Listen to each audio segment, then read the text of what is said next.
Kern County, California, the spring of 1955. A Tuesday morning in the office of a land attorney on Chester Avenue in Bakersfield, 4 blocks from the county courthouse, in a building that had been housing legal practices since 1931, and that had the specific atmosphere of buildings that have absorbed decades of the serious business of people's lives. The wood paneling, the frosted glass, the particular quiet of a waiting room where people sit with documents they do not entirely understand and problems they cannot entirely solve.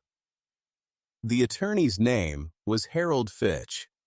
He was 53 years old and had been practicing land law in Kern County for 26 years, and had seen, in those 26 years, the full range of what could happen to agricultural land in the Central Valley when the combination of weather and debt and timing aligned against the person trying to work it. He had seen droughts take farms that had survived 2 previous droughts. He had seen commodity prices collapse at precisely the moment when a farmer had taken on debt in the expectation that they would not. He had seen good men make good decisions and lose everything to a bad year. And he had seen other good men make the same good decisions in a different year and keep everything. And the difference between the 2 outcomes had nothing to do with the quality of the decisions and everything to do with the timing, which was not something that 26 years of land law had shown him how to predict or protect against. He had seen men who had worked the same land for 30 years lose it to circumstances that had nothing to do with their effort or their judgment, and everything to do with the specific cruelty of agricultural economics, which is that the variables that determine whether a farm survives are mostly outside the farmer's control, and the variables inside the farmer's control are mostly insufficient to compensate for the ones that are not. On this particular Tuesday morning, the man sitting across the desk from Harold Fitch was named Robert Decker. He was 31 years old and had been farming 80 acres of almond and cotton outside Bakersfield for 3 years. Before that, he had been in Korea. He had enlisted in 1947 at 17, lying about his age at the recruitment office in Bakersfield, with the specific calm of a boy who has made a decision and does not expect to be caught in it, and is not, and had been in Korea from the first year of the war through its 3rd, and had come home with the Purple Heart and a shrapnel scar on his left forearm, and the specific quietness and the specific knowledge of what his body was capable of and what other men's bodies were capable of, and what happened when those 2 things met in a place where the stakes were not abstract. He had gone in at 19 and come back at 22 with a Purple Heart and a specific kind of quietness that the people who had known him before Korea recognized as different from the quietness he had always had, which had been the quietness of a thoughtful young man, and understood as the quietness of a man who had seen things that had reorganized his relationship with silence. He had come back and married and bought the 80 acres with money he had saved and a loan he had qualified for under the GI Bill, and had spent the 3 subsequent years working the land with the specific focused application of a man who has decided what his life is going to be and is building it. The 3 years had not been enough. Not because of anything Robert Decker had done wrong or failed to do right, but because the specific combination of drought and commodity prices and loan terms that had assembled itself against him in 1953 and 1954 was the kind of combination that farming people call a bad run, and that economists call a negative confluence, and that the men and women who live through it call the worst years of their lives. He had worked the 80 acres in both bad years with the same focused application he had brought to every day since he bought them. And the work had been good work, and the work had not been enough.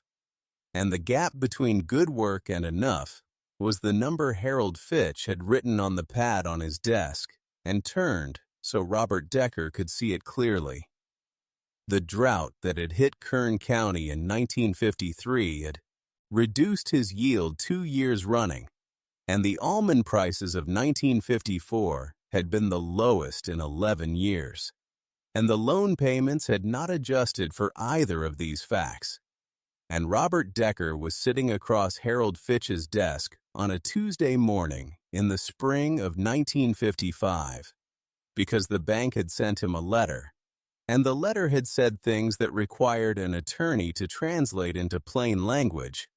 And the plain language, when Harold Fitch provided it, was that the bank intended to foreclose on the 80 acres in 60 days unless the arrears were cleared. And the arrears were not a number that Robert Decker could clear in 60 days, or in any number of days he could currently see from where he was sitting. He left Harold Fitch's office at 10:45 in the morning. He walked to his truck, which was parked on Chester Avenue in the specific Kern County sun, that in April is already the sun of a place that will be genuinely hot by June and is practicing in April. He sat in the truck for a while without starting it. Chester Avenue moved past the windshield in the ordinary way of a Bakersfield street on a Tuesday morning in April. The cars and the people and the light that was already carrying the specific heat that Kern County light carries in April. And none of it had any relationship to what Harold Fitch had said in the office upstairs, or to the 60 days, or to the 80 acres, or to Carol and Susan waiting at the farmhouse for him to come home and tell them what the attorney had said. He sat in the truck and looked at the street and did not start the engine. He was 31 years old and had a wife named Carol and a daughter named Susan, who was 2 years old and who had been born on the 80 acres in the farmhouse that his wife had made into the specific kind of home that a woman makes when she has decided that a place is where her life is going to happen and has put herself into making it that way. He sat in the truck and looked at Chester Avenue through the windshield and thought about what Harold Fitch had said and what it meant and what the 60 days contained and what was on the other side of the 60 days if the arrears were not cleared, which was the 80 acres and the farmhouse and the almond trees that were 3 years into their productive life going to someone else, and Carol and Susan and himself going somewhere that he had not planned and could not yet see clearly. John Wayne heard about Robert Decker from a man named Pete Caufield. Pete Caufield was 58 years old and had been farming in Kern County for 30 years and knew its land and its people and its particular relationship between the land and the weather and the money, as well as anyone alive. He was the kind of man that communities like this one produce and rely on, without formally acknowledging that they rely on him. The man whose telephone number is in everyone's address book, and who answers when it rings, and who shows up when showing up is what is needed, and who does not require recognition for any of it, because recognition is not what motivates him. He and John Wayne had met in 1949 on a film that had used Kern County locations and had maintained, in the 6 years since, the specific kind of friendship that exists between men who do not see each other often, but who have established, in the time they have spent together, a genuine mutual regard that does not require maintenance to remain real, and was the kind of man that rural California communities produce and rely on, which is the man who knows everyone and is trusted by everyone, and who functions as the informal connective tissue of a community that does not have formal mechanisms for certain kinds of help. He and John Wayne had met in 1949 on a film that had used Kern County locations and had maintained, in the 6 years since, the specific kind of friendship that exists between men who do not see each other often, but who have established, in the time they have spent together, a genuine mutual regard that does not require maintenance to remain real. Pete Caufield called John Wayne on a Thursday evening in April 1955. He called because he had heard about Robert Decker from Harold Fitch, who was his neighbor, and because he knew that John Wayne was the son of a man who had struggled with land and debt in the California of an earlier decade and understood, at a level that was not abstract, what it meant to lose the thing you had built your life around. He told Wayne what he knew in the specific way that Pete Caufield told things, which was in order and without omission, and without the editorial additions that some people use to guide the listener toward the conclusion the teller has already reached. He simply said what had happened and what the situation was, and what the 60 days contained, and trusted Wayne to arrive at his own conclusion. He told him about the 80 acres, and the drought years, and the almond prices, and the 60 days, and the GI Bill loan, and the Purple Heart, and Carol, and Susan, and the farmhouse. He told him the number. John Wayne listened to all of it without interrupting. He listened the way he listened to things that required him to hold a complete picture in his mind before he responded, which was without the small affirmative sounds that people make to signal that they are following, and without questions that would have interrupted the sequence of what was being told. He simply listened until Caufield had said everything there was to say.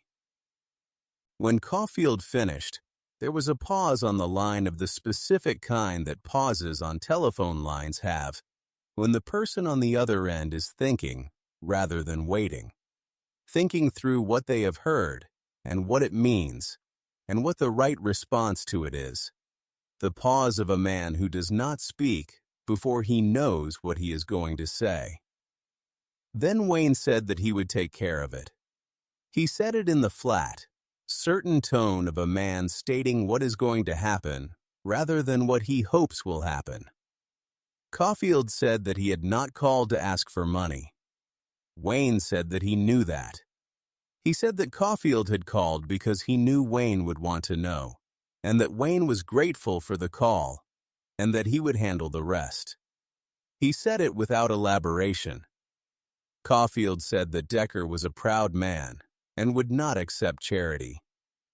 Wayne said that he understood that and that he would think about how to handle it.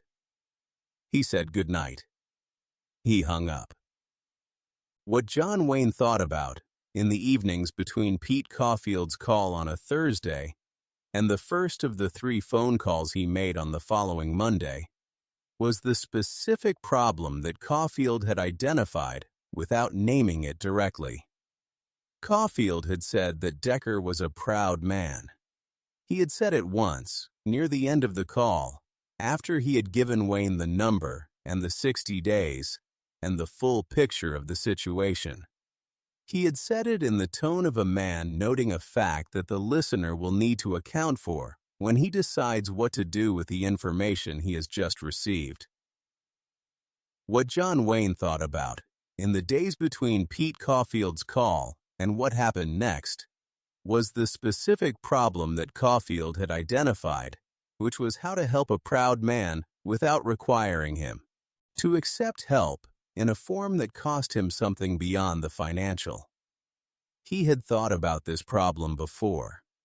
He had encountered versions of it in his own life and in the lives of men he had known, and he had developed, through those encounters, a specific understanding of the difference between help that preserved a man's dignity and help that did not. And the understanding was that the difference was not primarily about the amount of the help, but about the form it took and the frame it arrived in.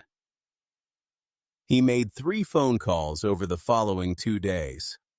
The first was to a man in Los Angeles who handled certain of his financial arrangements and who understood, from the specific way Wayne described what he needed, what he was asking for, and how it needed to be structured.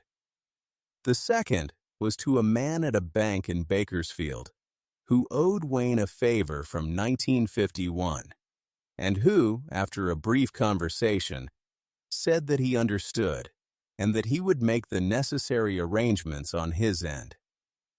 The third was to Harold Fitch's office. The third one was to Harold Fitch's office. He did not speak to Harold Fitch directly. He spoke to Fitch's secretary and gave her specific instructions about what he wanted done and how he wanted it handled and the name it should not be done in. The secretary said she would pass the instructions to Mr. Fitch. She called back the following morning and said that Mr. Fitch understood and would handle it as requested. On the 14th of April, 1955, Robert Decker received a letter from Harold Fitch's office informing him that an anonymous agricultural relief fund had reviewed his case and had elected to cover the arrears on his GI Bill loan in full, and that no repayment was expected or required, and that the fund's policy was to maintain the anonymity of both its donors and its recipients, and that the 80 acres and the farmhouse were his and would remain so. Robert Decker sat at the kitchen table with the letter for a long time. The kitchen table was the table that Carol had found at an estate sale in Bakersfield in the first autumn they were on the farm. A solid oak table that had belonged to a family that had farmed Kern County before the war, and that Carol had seen and known immediately was the right table for this kitchen in this farmhouse on these 80 acres, and she had paid $14 for it, and Robert had carried it in from the truck, and they had set it in the kitchen, and it had been the center of the house since that afternoon in 1952. He sat at it now with the letter from Harold Fitch's office, and read it twice, and then set it down, and looked at the window that faced the almond trees. Carol stood at the counter reading it over his shoulder. Neither of them said anything for several minutes. Then Carol said that she did not know there were funds like that. Robert said that he did not either. He said it in the quiet voice he had carried since Korea, the voice that said things simply because the things were true and required no addition. He kept the letter in the drawer of the kitchen table for the rest of his life. He did not know who had sent it. He had his ideas. He kept them to himself in the way that a man keeps something that belongs to the category of things that are completed by the keeping rather than the telling. The 80 acres produced a good almond crop in 1956 and a better one in 1957.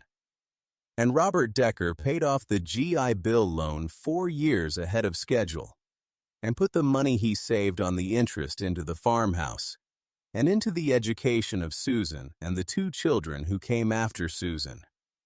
He farmed the 80 acres for 41 more years, until 1996, when his son took over the operation and continued it in the specific way that farming operations continue, when the person who built them has built them well enough that the continuation is not a departure, but an extension. The almond trees that had been 3 years old in 1955 were 44 years old when Robert Decker retired from the farm, producing at the rate that mature almond trees produce when they have been well tended across decades, which is the rate of things that were planted before you were born and will outlast you if you tend them correctly. He was the kind of man the Central Valley was built by and sustained by, and the spring of 1955 was the season when the thread that connected him to his land was thinnest, and someone he did not know had held it.